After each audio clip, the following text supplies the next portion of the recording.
Welcome to Democracy Now!, democracynow.org, the War and Peace Report. I'm Amy Goodman.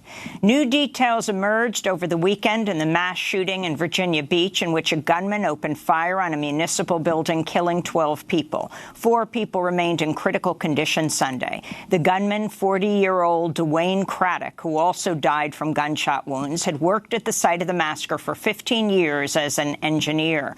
He emailed his resignation earlier that day, although authorities say he was in good standing at work.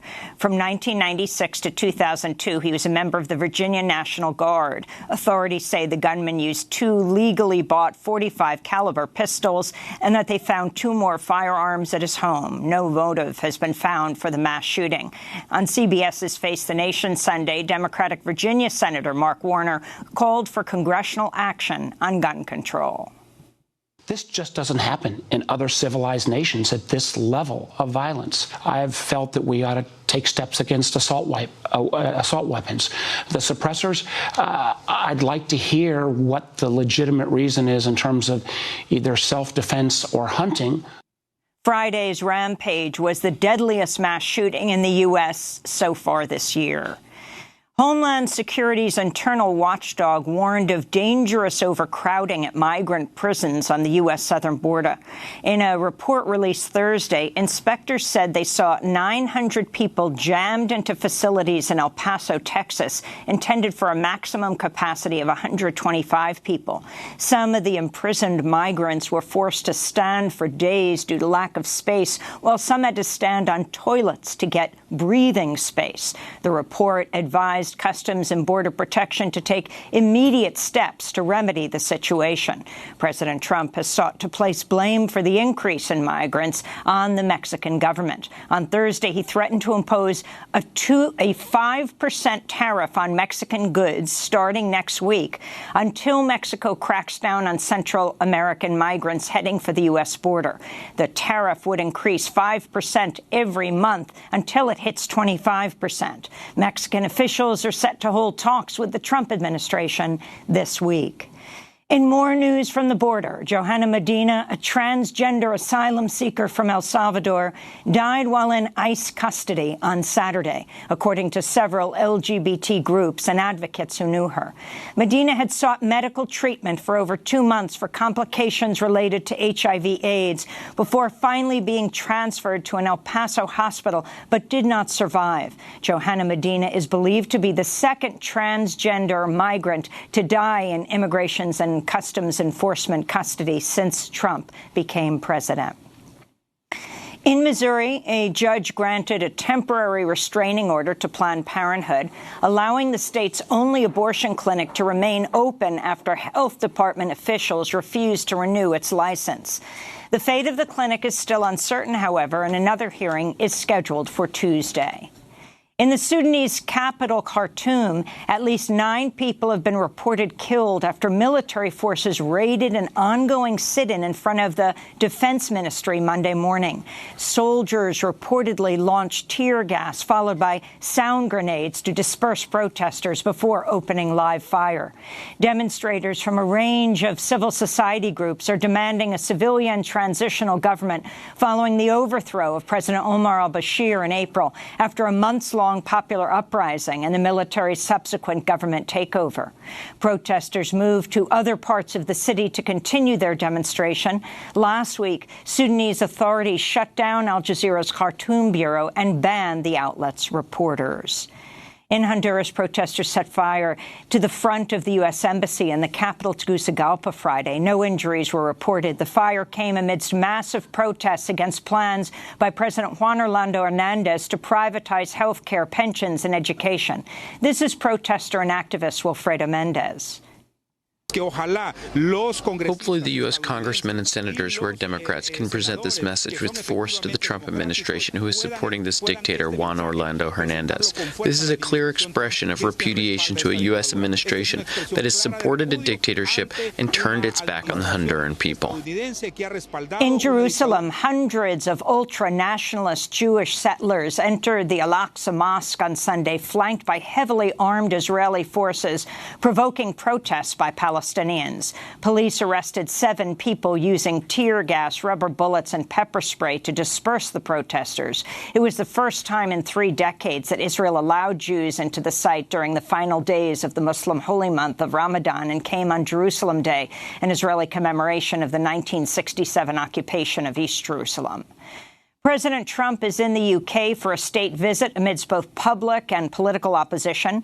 London Mayor Sadiq Khan blasted Trump in Britain's red carpet welcome ahead of Trump's trip, comparing Trump and other far-right heads of state to fascist leaders of the 20th century.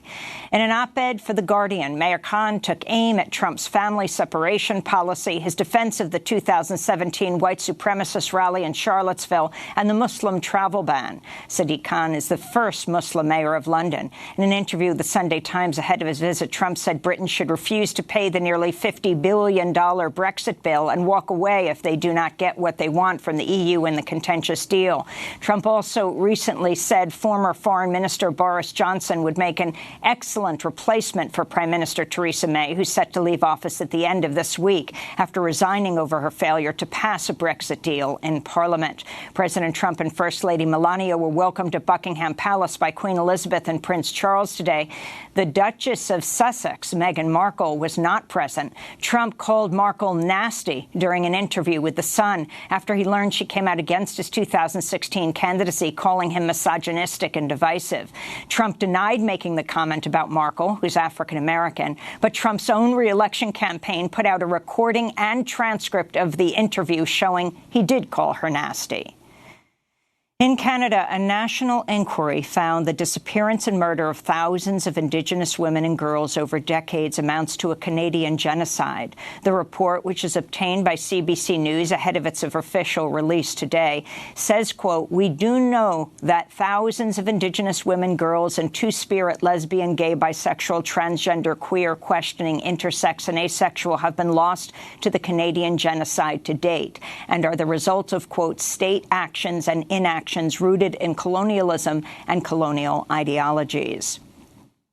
New State Department rules that went into effect on Friday will require all U.S. visa applicants to submit their social media information for the past 5 years. The information would give authorities access to applicants' photos, locations, among other personal data, often shared on social media platforms. When the Trump administration first proposed the new rules last year, the ACL warned that it will infringe on the rights of immigrants and U.S. citizens by chilling freedom of speech and association, particularly because people will now have to wonder if what they say online will be misconstrued or misunderstood by a government official, the ACLU said. The Federal Aviation Administration said Sunday over 300 of Boeing's 737 aircraft could have faulty parts on their wings. The issue would affect both MAX and NG, or next-generation jets, the MAX's predecessor, and is due to a possible manufacturing flaw in their leading-edge slat tracks, which guide the panels used on the wing during takeoffs and landings to provide additional lift. Boeing 737 MAX airplanes have been grounded worldwide following the fatal crash of an Ethiopian Airlines jet in March, less than 5 months after Indonesia's Lion Air crash in October of last year. The 2 crashes killed everyone on board, a total of 346 people. And California Congressmember Duncan Hunter is coming under fire after saying he and his unit probably killed hundreds of civilians while serving in Iraq in 2004. Hunter made the comments during an episode of the Barstool Sports podcast Zero Blog 30 while defending Navy SEAL officer Edward Gallagher, who was released from custody Thursday as he awaits his trial for alleged war crimes. Edward Gallagher is facing charges of shooting unarmed civilians and killing a wounded captive teenager by stabbing him with a knife, then staging a re-enlistment ceremony over the teenager's dead body, which he then photographed and reportedly texted to a fellow Navy SEAL. During the interview, Hunter also acknowledged taking a photo with a dead combatant and said, quote, "A lot of us have done the exact same thing." This is Congressmember Hunter responding to a question about the killing of the captive teenager. I frankly don't care if he was killed. I just don't care, and that's my personal point of view. And as a congressman, that's my prerogative to help a guy out like that. Even if everything that the prosecutors say is true in this case, then Eddie Gallagher should still be given a break, I think. Edward Gallagher is due to stand trial June 10th for his alleged war crimes. Separately, Duncan Hunter is facing charges related to the misuse of campaign funds and is set to face trial later this year. And those are some of the headlines. This is Democracy Now!, democracynow.org, The War and Peace Report. I'm Amy Goodman.